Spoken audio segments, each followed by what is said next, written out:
What's going on, y'all? This is Greg. Greg said it. Back with the inspiration motivation. On our Sunday editions here, we had a nice live as usual. We talked about, I guess I would call it the new Colorado, or what would the difference be? And how could we tell? You know, a lot of people every year talk about Colorado could be this, going to be that, and we all do our predictions. But I'm one that like to do predictions based off of facts, not a bunch of stats necessarily, but just, I guess, the total picture of the facts. Like, what's really the difference? If you're going to say it's a difference, like, what is that based off of? Because, of course, you can't go based off stats, because you say, hey, those stats came from another team when you have so many new players. You say the players from last year are gone. So what is the big picture of what makes Colorado different? And we got into it in a sense, but I kind of tapped into a vein early, and we kind of hung around, and we had one special clown, just one to come through that try to make a issue with one of the things I pointed out last year. One of the main things I pointed out last year is the practice time was an issue to me, because I felt like the team really was challenged by the time that they played, and they continued to play these late games. I was like, that's an issue. And the way the team played, kind of sluggish and slow start, I was thinking that had a part to do with it. But we kind of got into something today. Another thing that I mentioned last year was they need to cut that doggone music off and kind of lock in a little more. You know, music always had a place in sports. You know, headphones have been around. We had Walkman, CD players, all that over the years. But now, you know, cell phones, everything is right there.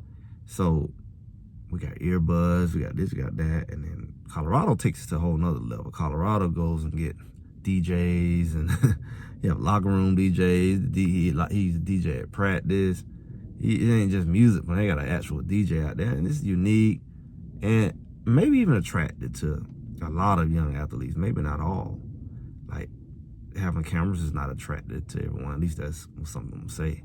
But when you look at the fact that a lot of the challenges Colorado had last year had a lot to do with focus, had a lot to do with discipline.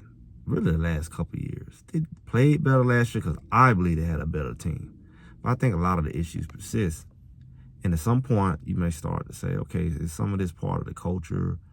You know, you don't necessarily blame coaching or the staff necessarily on some things, but you could say, okay, how you go about preparation, and like we talked about the time and all of that, it's just certain things, you got to figure it out. And my thing was, when you look at how the mind works and how it's trained and how you go about things, it's done a certain way for a reason. It's done a certain way in the education system, in the classroom. It's a science to it. And it really tapped into something, because I thought about it. We all are only made up of what we've been exposed to. We are all a product of our environment. We are all a product of how we go about training, how we go about preparing for life. We all are based off that, and we get the results of that. And I know we had a lot of people like, well, it could be this, I think it's this, I think that everybody got their release. And even that is based off of what you know. You limit it to what you know. You limit it to your environment. You limit it to the exposure you had. And when I look at the methods of Colorado, we only really know what we know. I mean, we only know well off and how well off has been doing it. We only really know how the team went about practicing a certain way. We haven't really seen them cut that music. I mean, they was living in the weight room with it. They practiced with it. And we're seeing right now so far that they are working out, at least on the field and in the weight room, with no music on. And my theory is, hey, it's going to help them be better communicators, it's going to be a little more focused. They're going to be able to pay a little more attention as they are practicing and interacting with each other. I feel like it's a lot of positives that come from that. But it doesn't change the fact that environment is critical. I mean, environment has its impact. It has an impact on everything.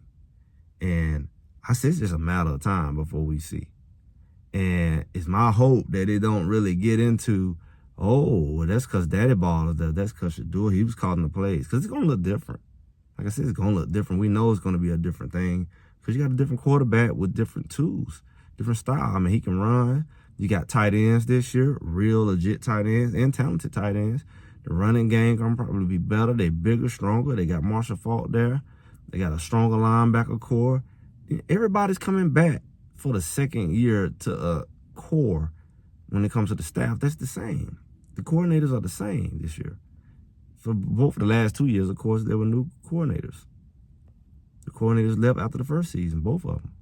So everybody's coming back is plugging into a system that it was already familiar with. It's not building on a new foundation. It's building on a foundation that's already been established. The D-line, yeah, D-Lou left, but Sapp is still here. And you still have a lot of the things that they worked on, they're going to get better at it. Helo's coming back as well. So I think that stuff alone is going to make them better. They're going to be better as a whole. It's no real big star that people can lock in on and get amped up about. Like I said earlier, they're going to be a better team. But the environment is already different. It's already been set different. The tone has already been set. And we pay attention to that. That's where the little nuggets are. How he talks to them about the mindset stuff, right? Not just all physical. A lot of mindset talk about why you do what you do. This is how you need to focus on. This is what you need to focus in on. This is how it translates to the field. All of that stuff is very relevant to how they're going to perform. It's the nuances that cause them to lose. It's the little things that cause them not to be able to convert and to not make mistakes at the wrong time. It wasn't always just the talent. I think Colorado last year had the talent to do a lot of things. They were in position to finish strong, and they end up losing the game, conference game, and a non-conference game, and a bowl game to add to their record. We were looking at a 10-2 season. They end up being 9-4. And I can tell you right now, a lot of mental errors, not being in position, not making tackles, a lot of that affected them. And I always said I think it's tied back to how they prepare. And I think that a lot of the hindrance came from just how they focus and how they interacted during the football practice and sometimes even before the game. We'll see. But I just can't help to see the parallel. You know, we're only as good as how we prepare. We're only as good as how we get ourselves. It's not always effort. It's not always a lot of things that we blame. A lot of the challenge that people have is right there in their head. I don't even think you can fully put together the best effort if you're not really prepared and confident in your preparation. A lot of people don't understand that. I'm growing to understand. I know it, and sometimes you just around structure and you don't really know why certain things work. But I've grown to understand and appreciate structure and strategy to get you ready for your opportunity. Because God forbid you get the opportunity and you just as silly, you just as immature, you just as unprepared as you can be. They saw that with Colorado, with the Kansas and the Kansas State. You're going to drop a lot of balls, not just on the football field. You're going to miss a lot of opportunities because you're not ready. So I appreciate what I'm saying. I think it's going to turn out well. But we shall see. We shall see. I'm Greg with Greg Said. Make sure y'all like, share, subscribe. Hit that bell notification. And I'll be talking to y'all soon.